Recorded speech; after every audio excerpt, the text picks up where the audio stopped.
नमस्सकलकल्याणदायिने चक्रपाणये विषयार्णवमग्नानां समुद्धरणहेतवे नमस्सकलकल्याणदायिने चक्रपाणये विषयार्णवमग्नानां समुद्धरणहेतवे ओम अस्य श्रीमदादिनारायणस्य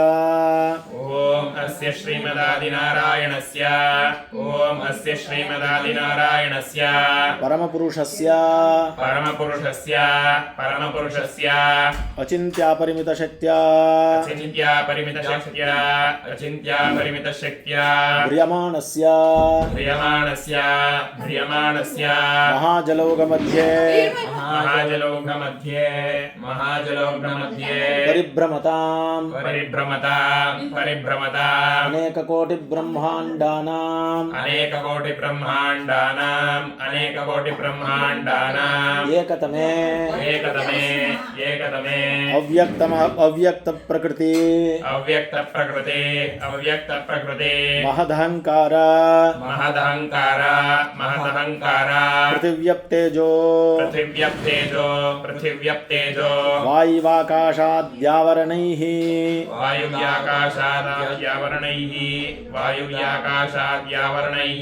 आवृते अस्मिन् महति ब्रह्माण्डकराण्डमण्डले आधारशक्ति श्री कूर्मा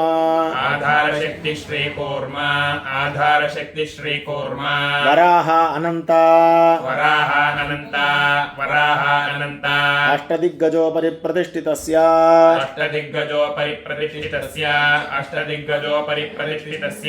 अतल वितल सुतल तलातल रसातल महातल पातालाख्यानाम्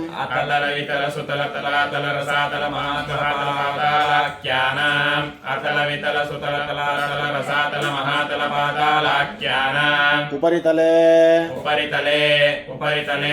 भूलोक भूर्लोक सुवर्लोक महर्लोक जनोलोक तपोलोक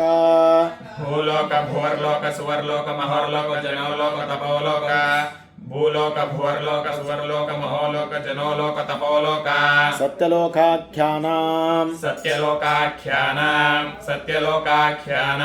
अधोभागे महानालायमाना फणिराजमहाशेषस्य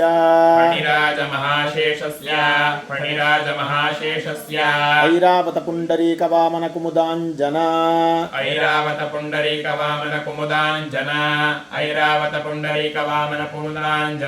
पुष्पदन्त सार्वभौम सुप्रतीकाख्या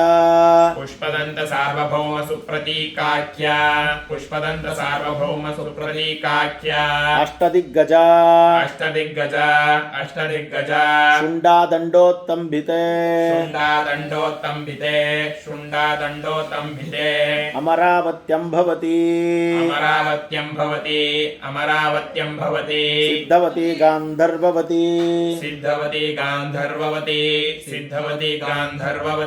काञ्चवन्त्यलकावती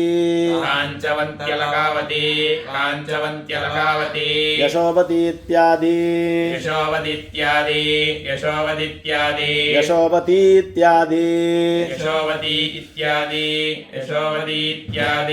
पुण्यपुरीभिर्विराजिते इंद्राग्नियमनिर्रतिवरुणवायुकुबेरा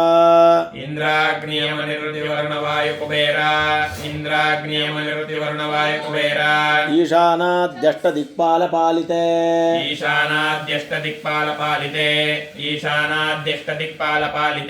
परध्रुव सोमाज्ञावा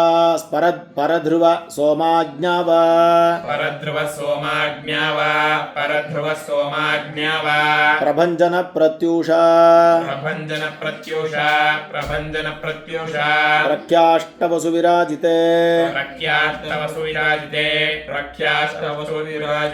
हरत्र्यंबक रुद्रमृगा व्याधापराजिता कपालरैवत शम्भुकपर्दी दैवत शम्भुकवर्दी वृषाकपि बहुरूपाख्या वृषाकपि बहुरूपाख्या वृषाकपि बहुरूपाख्या एकादश रुद्रैर्विराजिते एकादश रुद्रैर्विराजिते एकादश रुद्रैर्विराजिते विवस्वद्रोणोपेन्द्र विवस्वद्रोणोपेन्द्र विवस्वद्रोणोपेन्द्र सवितृधातृ सवितर्धातृ सवितर्धातृ त्वष्टांशुमाल्य त्वष्टांशुमाल्य त्वष्टांशुमाल्य अर्यमा इन्द्रमित्र अर्यमा इन्द्रमित्र अर्यमा इन्द्रमित्र खगपूषणश्चेति खगपूषणश्चेति खगपूषणश्चेति द्वादशादित्यैः प्रकाशिते द्वादशादित्यैः प्रकाशिते द्वादशादित्यैः प्रकाशिते यमनियमासन प्राणायाम यमनियमासन प्राणायाम यमनियमासन प्राणायाम प्रत्याहार ध्यान धारणा प्रत्याहार ध्यान धारणा प्रत्याहार ध्यान धारणा समाध्यष्टांग योग निरतैः समाध्यष्टांग योग निरतैः समाध्यष्टांग योग निरतैः वसिष्ठ बालकिल्य विश्वामित्र वसिष्ठवालकिल्य विश्वामित्र वसिष्ठवालकिल्य विश्वामित्र दक्ष कात्यायन कौंडिन्य गौतम दक्षकात्यायन कौंडिन्य गौतम दक्षकात्यायन कौंडिन्य गौतम आंगीरस पराशर व्यास वाल्मीकि आंगीरस पराशर व्यास वाल्मीकि आंगीरस पराशर व्यास वाल्मीकि शुकशौनक सनक सनंदन शुकशौनक सनक सनंदन शुकशौनक सनक सनंदन सनत्कुमार सनत्सुजाता सनत्कुमार सनत् सुजाता सनत्कुमार सनत् सुजाता नारदादि मुख्य मुनिभिः नारदादि मुख्य मुनिभिः नारदादि मुख्य मुनिभिः पवित्रीकृत लोकालोक चल बलयुते पवित्रीकृत लोकालोक चलय वलयते पवित्रीकृत लोकालोक चलय वलयते महेन्द्र सख्य शक्ति ऋक्षवरा महेन्द्र सह्य शक्ति वृक्षवरा महेन्द्र सह्य शक्ति वृक्षवरा विंध्याद्रि पारिजातादि विन्ध्याद्रिपारिजातादि विन्ध्याद्रिपारिजातादि हय सप्तभिः अयसप्तभिः अयसप्तभिः कुलपर्वतैर्विराजिते कुलपर्वतैर्विराजिते कुलपर्वतैर्विराजिते मतंग हृदय शृंगा मतंग हृदय शृंग मतंग हृदय शृंग माल्यवंत किष्किंद ऋष्य शृंगाख्यैः माल्यवंत किष्किंद ऋष्यशृंगाख्यैः माल्यवंत किष्किंद ऋष्यशृंगाख्यैः पंचभिर्महानगैस्तु शोभिते पंचभिर्महानगैस्तु शोभिते पंचभिर्महानगैस्तु शोभिते लवणेक्षु सुरासर्पि दधिक्षीरा लवणेषु सुरासर्पि दधिक्षीरा लवणेषु सुरासर्पि दधिक्षीरा उदकार्णव परिवृते उदकारनव परिवृते उदकारनव परिवृते अंगवंग कलिंग कालिंग अंगवंग कलिंग कालिंग अंगवंग कलिंग कालिंग काश्मीर काम्भोज कामरूप सौवीरा काश्मीर काम्भोज कामरूप सौवीरा काश्मीर काम्भोज कामरूप सौवीरा सौराष्ट्र मगधमालव नेपाल चोळ पांचाल सौराष्ट्र मगधमाळव नेपाळ चोळ पांचाळ सौराष्ट्र मगधमाळव नेपाळ चोळ पांचाळ बहुल सिंहल द्रविड द्राविड कर्नाट बहुळ सिंहळ द्रविड द्राविड कर्नाट बहुळ सिंहळ द्रविड द्राविड कर्नाट कराट पांड्य पुण्य पुलिंद कराट पांड्य पुण्य पुलिंद कराट पांड्य पुण्य पुलिंद गुरुगांधर्व विदर्भादि गुरुगांधर्व विदर्भादि गुरुगांधर्व विदर्भादि अनेक विशेष देश भाषा अनेक विशेष देश भाषा अनेक विशेष देश भाषा भूमि वलय विचित्रयुते भूमि वलय विचित्रयुते भूमि वलय विचित्रयुते जम्बो प्लक्ष शाकशाल्मली जम्बो प्लक्ष शाकशाल्मली जम्बो प्लक्ष शाकशाल्मली कुशक्रौञ्च पुष्कर सप्तद्वीपे कुशक्रौञ्च पुष्कर सप्तद्वीपे कुशक्रौञ्च पुष्कर सप्तद्वीपे इंद्रकंड चेलखंड गभस्तिकंड ताम्रकंड नागकंड शरकंड सौम्यकंड इंद्रकंड चेलकंड गभस्तिकंड ताम्रकंड नागकंड शरकंड सौम्यकंड इंद्रकंड चेलकंड गभस्तिकंड ताम्रकंड नागकंड शरकंड सौम्यकंड गंधर्वकंड भरतकंड नवखंडात्मके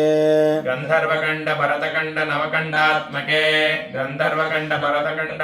नवकण्डात्मके चंपकारण्य बदरिकारण्य क्रमुकारण्य कदलिकारण्य नैमिषारण्य देवतारण्य द्वैतारण्य ब्रह्मारण्य वीक्षारण्य दंडकारण्यादि चंपकारण्य बदरिकारण्य क्रमुकारण्य कदलिकारण्य नैमिषारण्य देवतारण्य द्वैतारण्य ब्रह्मारण्य वीक्षारण्य दंडकारण्यादि चंपकारण्य बदरिकारण्य क्रमुकारण्य कदलिकारण्य नैमिषारण्य देवतारण्य द्वैतारण्य ब्रह्मारण्य वीक्षारण्य दंडकारण्यादि दश अरण्याख्यैः संयुते दशारण्याख्यैः संयुते गंगा यमुना सरयू नर्मदा कृष्णवेणी कावेर्यादि गंगा यमुना सरयू नर्मदा कृष्णवेणी कावेर्यादि गंगा यमुना सरयू नर्मदा कृष्णवेणी कावेर्यादि महानदैः परिवृते महानदैः परिवृते पंचाशत्कोटि विस्तीर्णे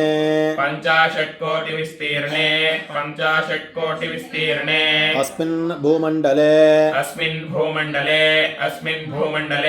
हरिवर्ष कुरुवर्ष रमणवर्ष इलावृतवर्ष भद्रात्मकवर्ष सुवर्णवर्ष किं पुरुषवर्षाणाम् हरिवर्ष कुरुवर्ष रमणवर्ष इलावृतवर्ष भद्रकात्मकवर्ष सुवर्णवर्ष किं पुरुषवर्षाणाम् हरिवर्ष कुरुवर्ष रमणवर्ष इलावृतवर्ष भद्रात्मकवर्ष सुवर्णवर्ष किं पुरुषवर्षाणाम् दक्षिणे भागे नवसहस्रयोजने विस्तृते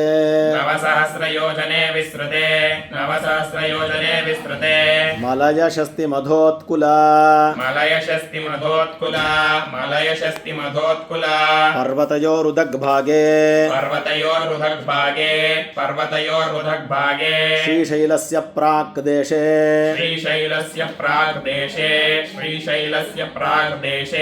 गंगा यमुना सरयू नर्मदा कृष्णवेणी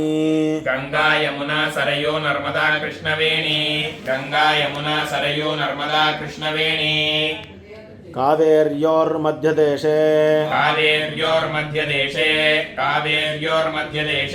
स्वाम्यवन्ती कुरुक्षेत्रे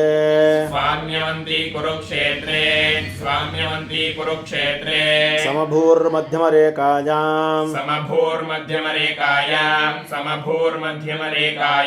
पूर्वसमुद्रे पश्चिमे प्रान्ते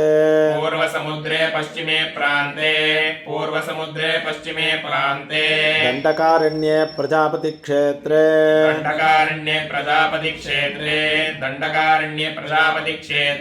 भौम भौम परब्रह्मा नियुक्त अहंकार ब्रह्मणो द्वितीय परार्धे तृतीये यामे सप्तमे वैवस्वतमन्वन्तरे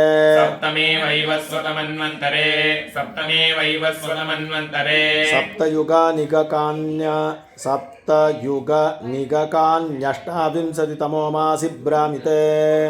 सप्तयुगानिकान्यष्टाविंशतितमो मासि भ्रामिते कान्यष्टाविंशतितमो मासि भ्रामिते श्रीमत्प्रभवादिषष्टिसंवत्सराणां मध्ये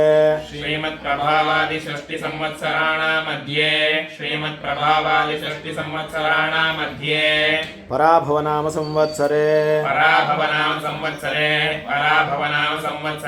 उत्तरायणे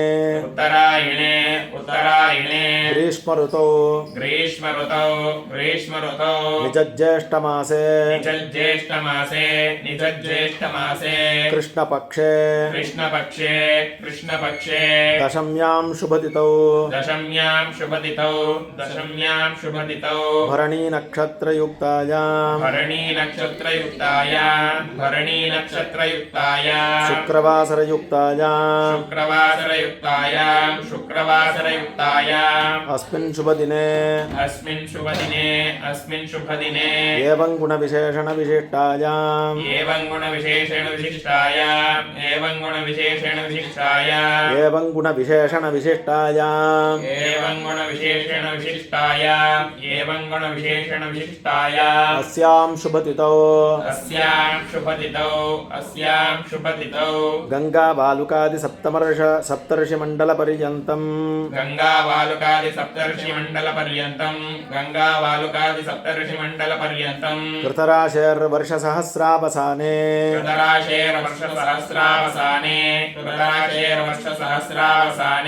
एकैकवालुकापकर्षक्रमेण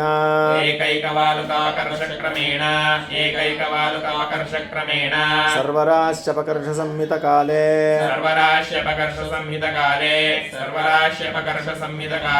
श्रीविष्णुलोके सुखनिवाससिद्ध्यर्थम्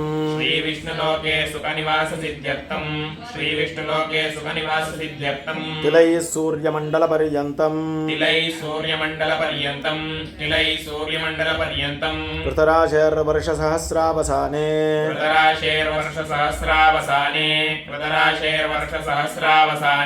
एकैकवालुकापकर्षक्रमेण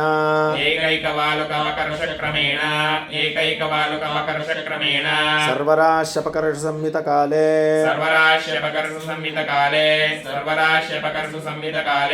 श्रीविष्णुलोके सुखनिवाससिद्ध्यर्थम्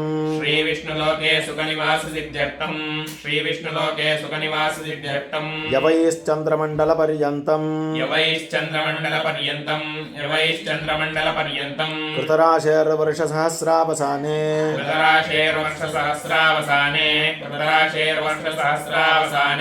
एकैकवालुकापकर्षक्रमेण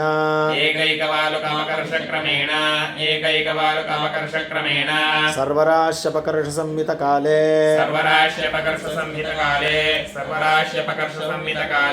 श्रीविष्णुलोके सुखनिवाससिद्ध्यर्थम्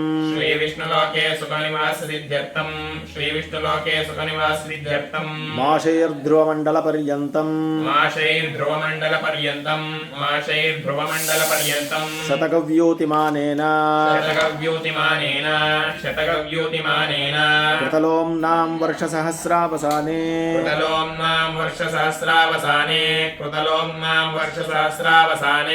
एकैकलोमालपकर्षक्रमेण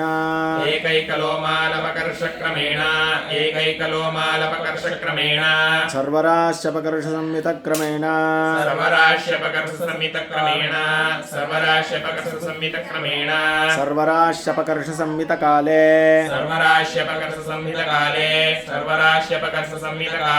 श्रीविष्णुलोके सुखनिवाससिद्ध्यर्थम्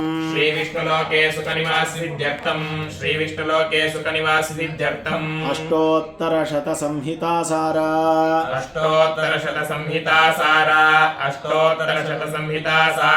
भगवच्छास्त्र दिव्यश्री पाञ्चरात्रागमोक्तप्रकारेण श्रीमदनन्तगरुडविश्वक्सेन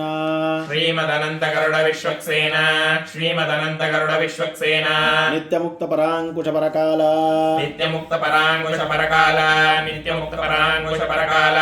नाथयामुना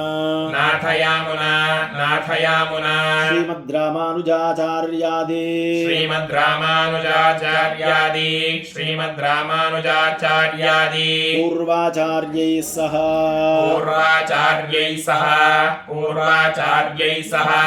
यतिराजदास आराधितेन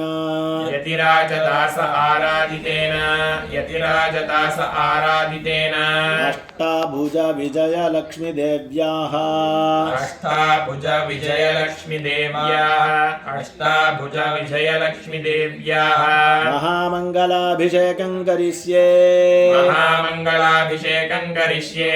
महामङ्गलाभिषेकं करिष्ये